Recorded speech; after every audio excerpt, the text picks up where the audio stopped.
Welcome to another in our series of leaders interviews here on Rhema, and I'm so grateful to have Marama Davidson join us in the studio. Hello, Marama. Morena, Andrew. Thank you for having me. I'm very honoured. Oh, thank you so much. And you arrived so on brand today on an electric scooter, like commitment to the bit. I love it. It's just fun, to be honest, and I have to be also honest that given traffic, particularly in Auckland City, it's actually a faster way to get around than a car. True. Yeah. I mean, to be honest, it's probably something we need to talk about in a bit anyway, because the whole idea of how we totally. approach public transport, Totally. very fitting to many. How do you find the space to kind of blow off some steam? Because I'm aware, I mean, it's not unique to you guys. Across the political sphere in the last, say, few years, it seems to be, has it been uniquely tough to be an MP in the last 3 years? Absolutely it has, than it has in any other term. But I have to say, I'm inspired by our campaign, and I know all of your candidates will have to say that, but I mean it. Like, that just keeps me going. I'm loving the support that we're getting. I'm loving the vision that we have for planet health and safety, for people to be well for the next generations. I have to say, it just makes me want to go out and tell everyone about it. Yeah, and I mean, you guys are uniquely positioned as of right now. I saw a report that said you're on target to have the most Green MPs you've ever had before. Yeah. So what do you think it is about, say, this last election cycle that has helped you guys either do so well, or maybe your messaging or other factors coming together? Yeah. And also, we are defying political history not once but twice, because all other instances of a smaller party in a government arrangement actually lead to the party losing their support. We increased it through 2017 to 2020. That defied political history. And now we've increased it again.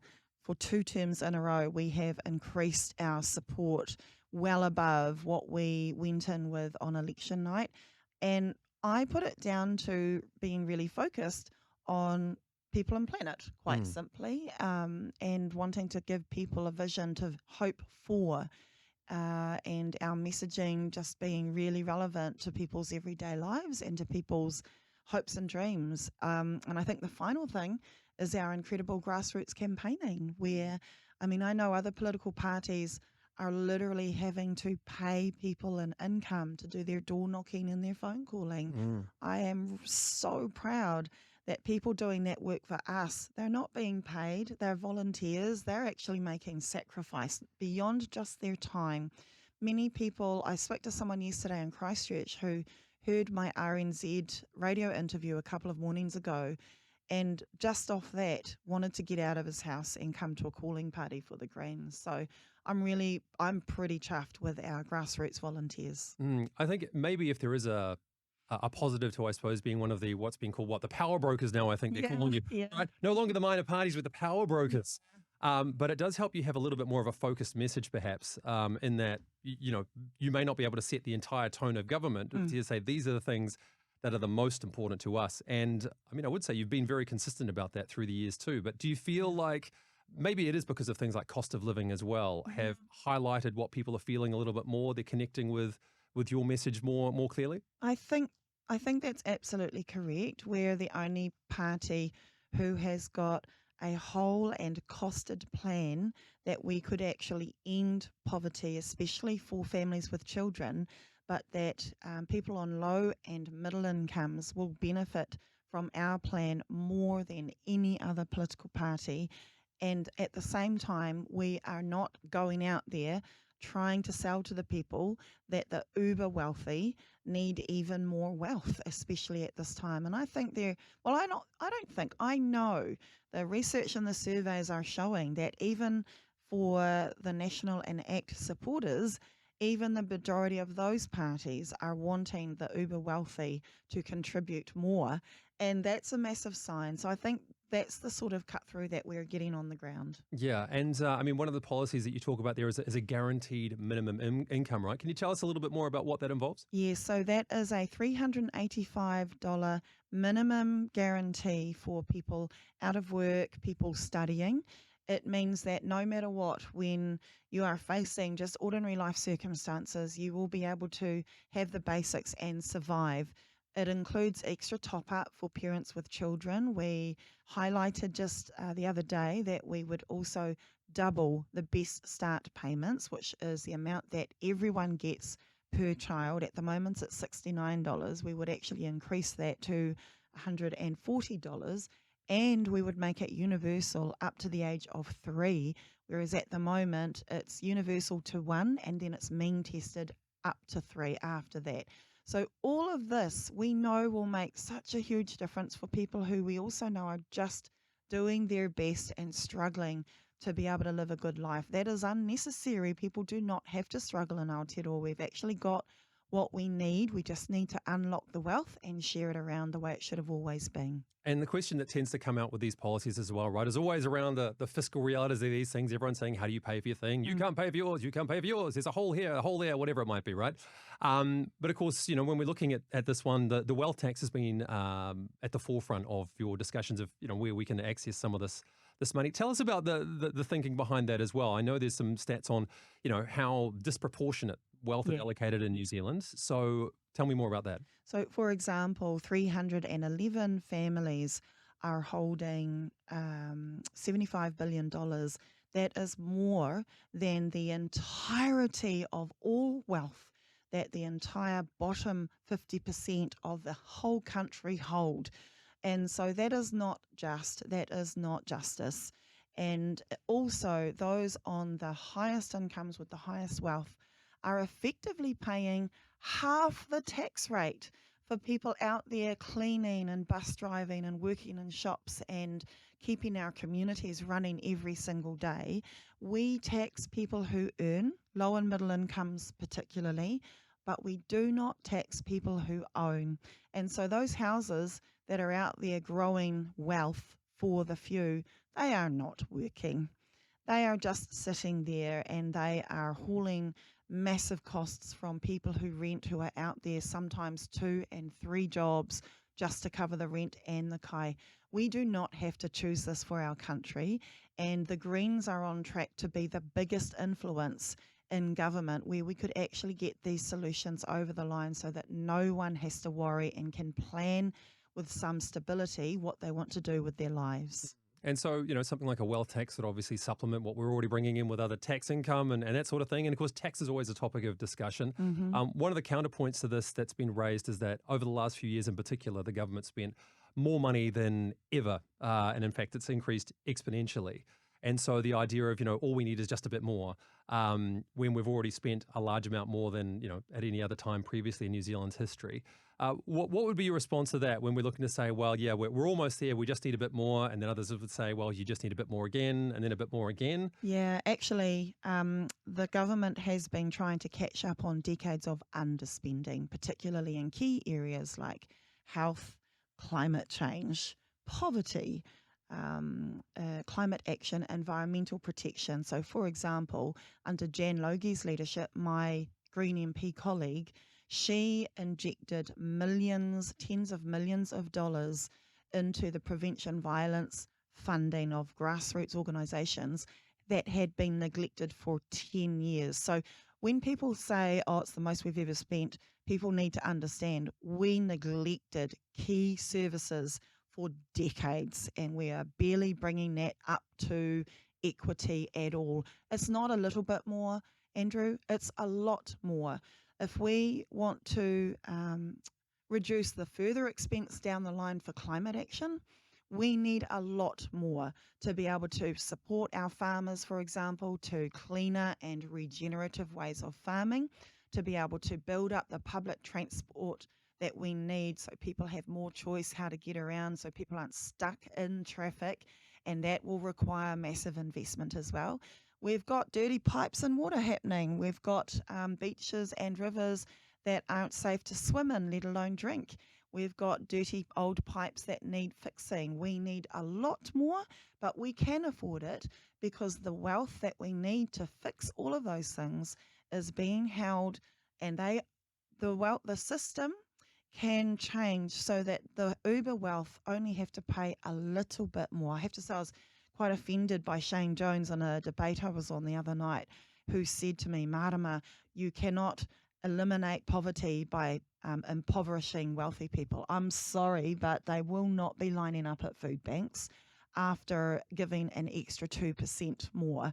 What they will benefit from, though, are the safer and more cohesive communities and social justice issues that will also improve, like education, crime, and health as a result. Mm. And so when we're talking about environmental impacts in particular too, one thing that I saw was interesting today, and I'd love you to unpack a little bit for Hmm. me, is that I know there's some thoughts now about how we can connect things like even say like the emissions trading scheme and Hmm. things like that to provide direct benefit to New Zealanders as Hmm. well. Because I do feel like sometimes, well, I'll say for myself, I'll speak as a, own this Sure. completely. Sometimes it's hard for me to connect, okay, cool, like there's this trading scheme thing over here, Yeah. and then there's this problem with dirty rivers over there. Hmm.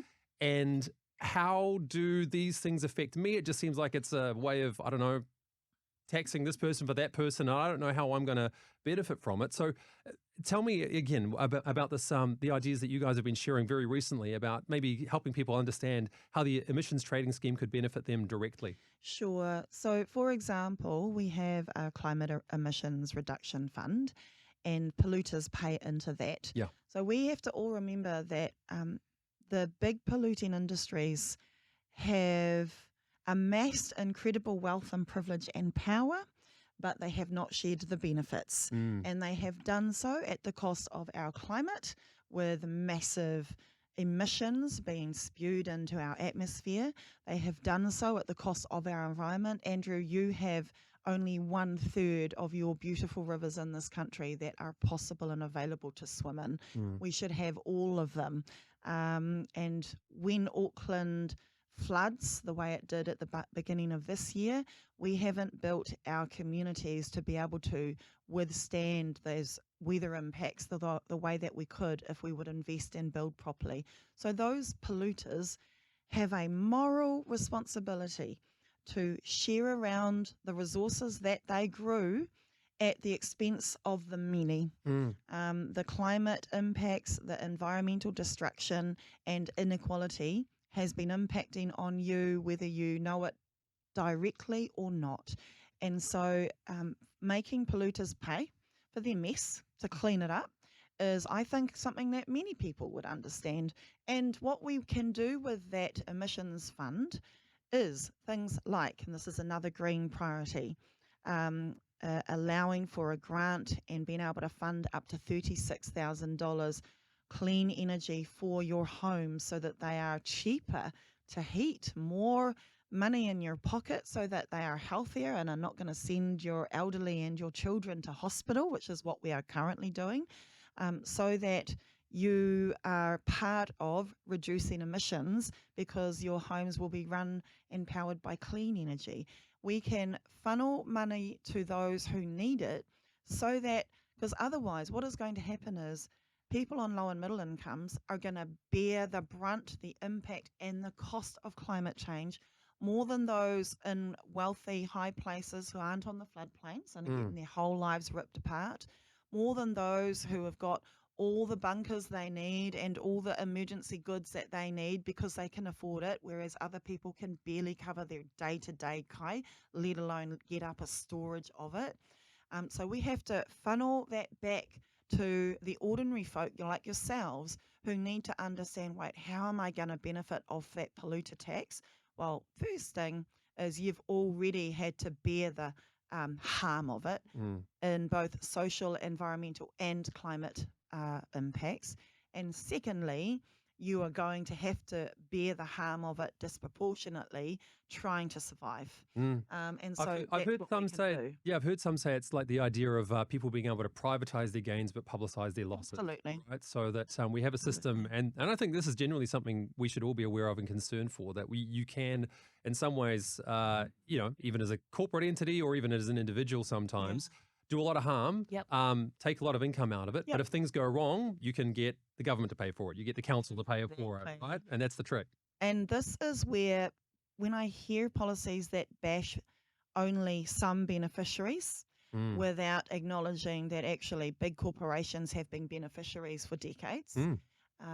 and we have to really cut into that quite harmful narrative that actually seeks to dehumanize the people who have the least voice and the least power. What I also want to say is those corporations who have amassed decades of wealth, have also done it on the backs of low paid work. And so they have required generations of a workforce to do the actual work, but they have not paid their workers in a way that has transferred wealth back to those workers in a way that those workers deserve. They have instead held the wealth. And so we have to recognize that there is no billionaire that gets there on their own. They use public services and roads and healthcare and education and justice systems. They use a workforce that they do not actually transfer wealth to. They get away with paying their workforce as little as possible. They wouldn't be billionaires without the labour and the generosity of the decades of workforce that they have exploited, as well as the environment that they have exploited. And so when we're talking about how to implement some of these policies as well, and there's a few more I want to come back to in a moment, but you did prompt me to think too that when it comes to initiating these changes, is there a measure of maybe even say frustration sometimes when, so I look at coalition agreements between the Greens and Labour that you've never been an official coalition partner, always been there for, say confidence and supply. But in terms of being the official coalition partner, that's eluded you up until now. And the way things are going for this election, maybe things will turn around. Maybe it'll be another say be 3 years in opposition. How do you resolve the frustration that might be there too? Because I know, as you mentioned, Green supporters are very passionate people. How do you deal with something like that? By highlighting what we have managed to do over the past 6 years. So, for example, James, as climate minister, has taken more climate action in the past 6 years than any government in the past 30 years. That for the first time, we have got a whole of country 25-year strategy to eliminate family violence and sexual violence. And it is the biggest opportunity that we have had to make that change than we have ever had before. And so many other achievements that we can keep rattling off. Now imagine if the Greens had more power. We're actually at the cabinet table, and that's how we are inspiring people to give their party vote to us, because they have seen that we've now got the past 2 governments of experience of showing that we can get things done, we can work with Labour and get things across the line, but we can also hold our own independence. And no other political party has been able to do that without thrashing their support right down to zero. Well, so, you've avoided the yo-yo effect, haven't you? That we spoke with Winston Peters a little while ago and talked about what his journey has been like with elected, part of government, now kicked out, and then back in, might be back at a third bite of the cherry. How would you say what's distinguished your ability to do that versus say what's happened with say New Zealand First, or even other minor parties that have been, I think, Māori back to Party, for example, United Future going back further again. Yeah, consistency.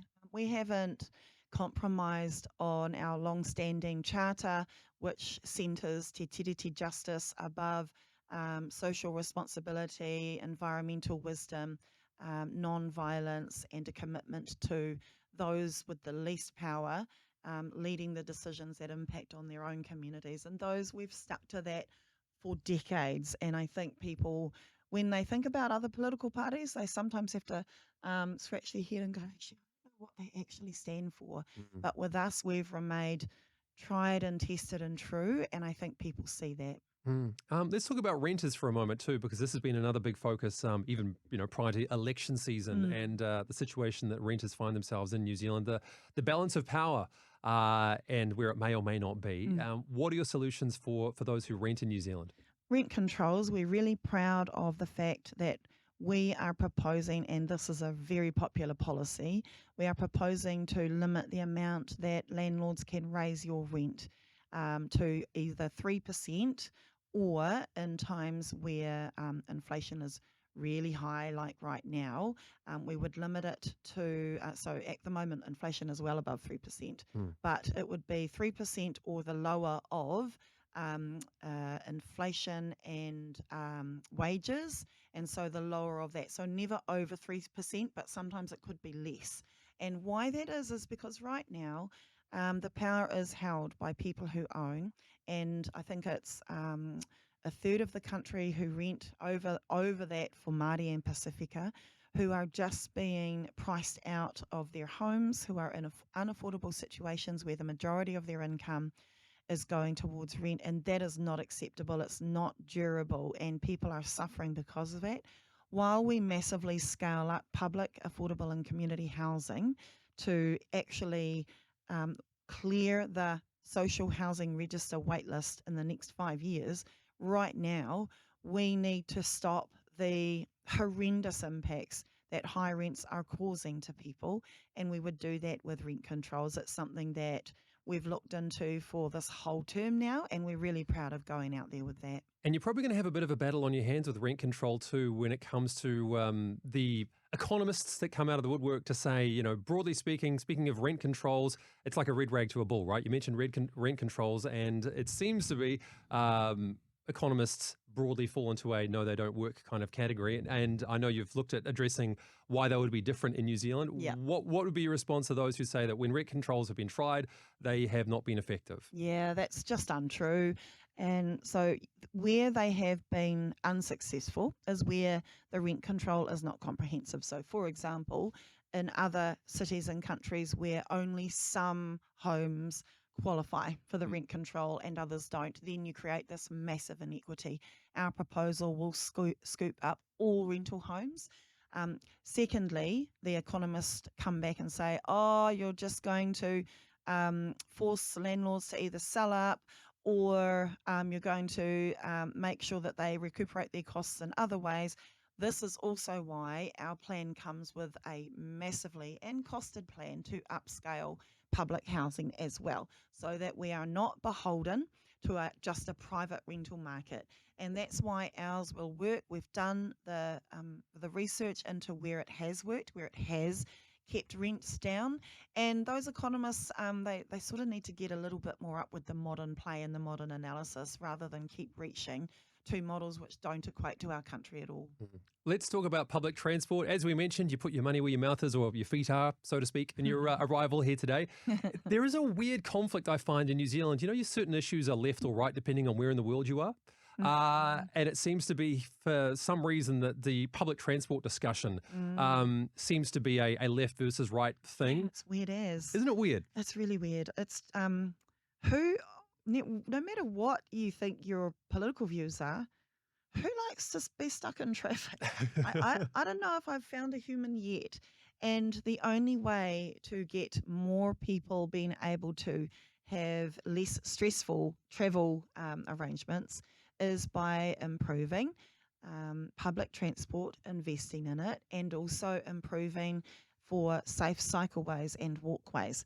What I can say is adding extra lanes to big highways absolutely does not bring us to decongestion and traffic. They just keep filling up. Now, Aucklanders can relate, because we have seen so many extra lanes and highways and whole new tunnels even.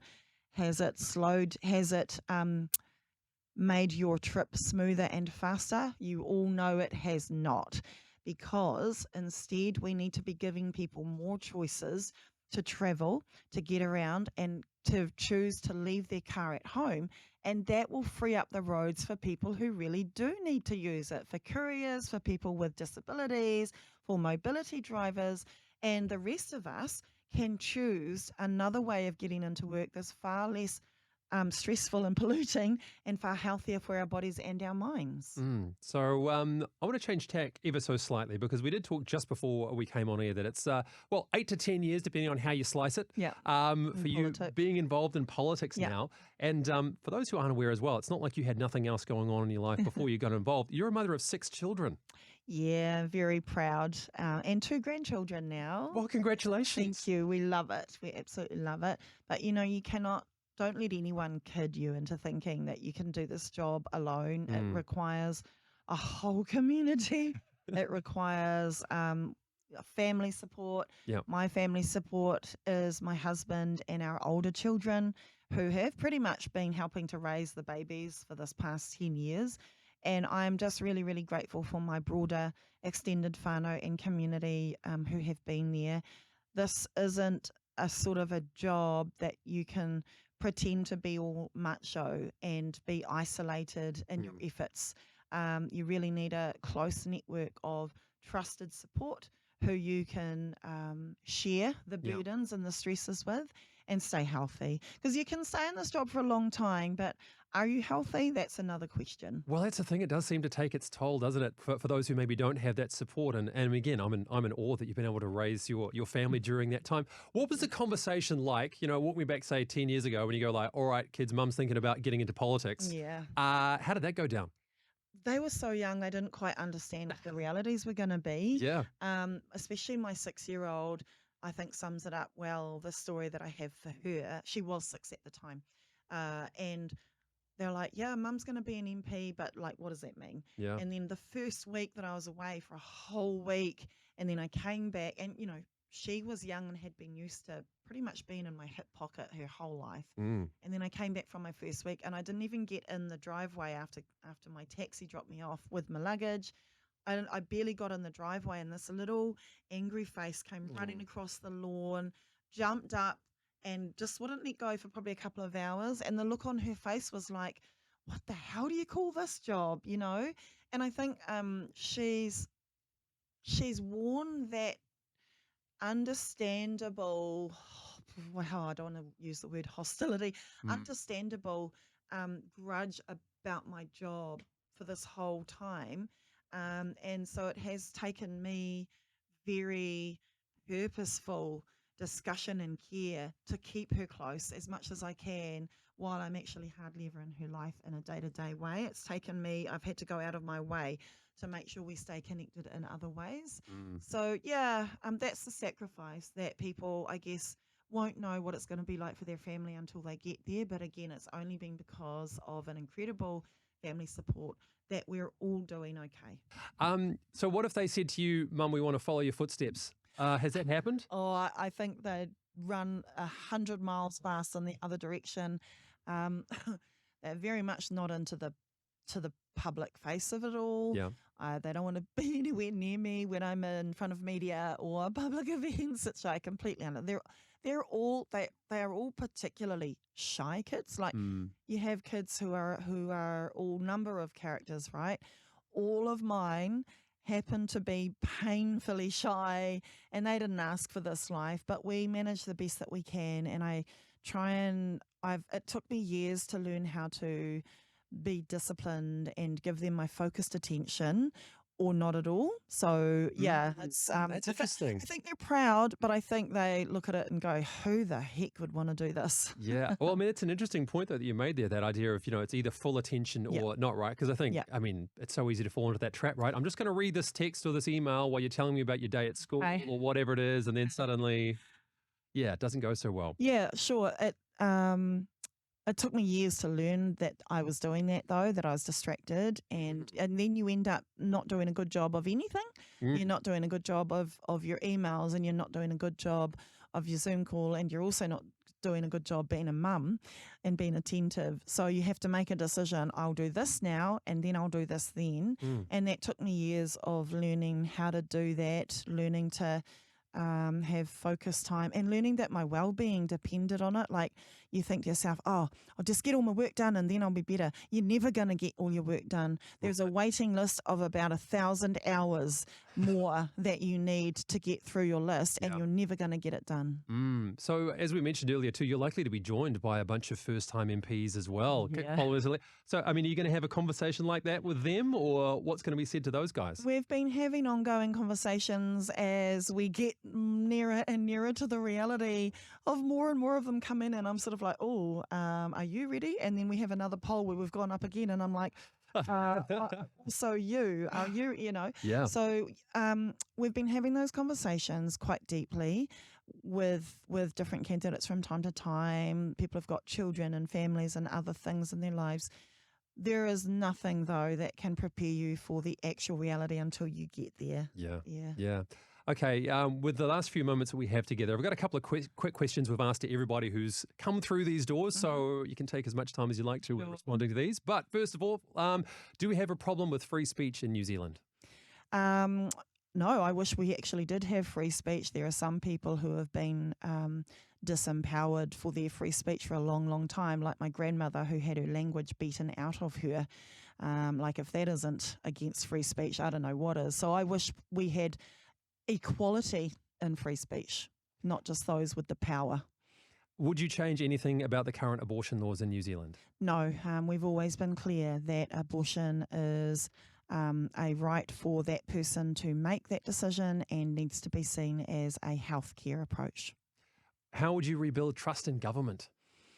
Through community grassroots work and through respected people in the communities, like we saw through the COVID vaccination and health work.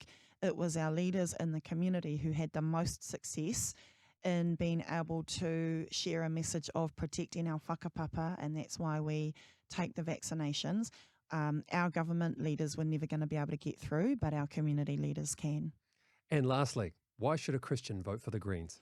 Because I know that Jesus cared about sharing wealth and sharing justice, that making sure that all people were respected for who they were, that he was the ultimate in manaaki and aroha, and he was the ultimate in humility and wanting to make sure that everyone could live good lives, and that's exactly what the Greens are proposing.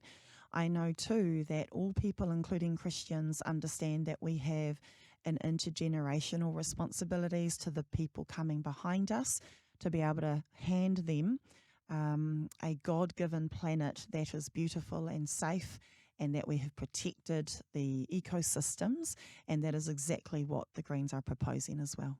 Marama Davidson, it's been a pleasure. Thank you. Thank you very much, Andrew.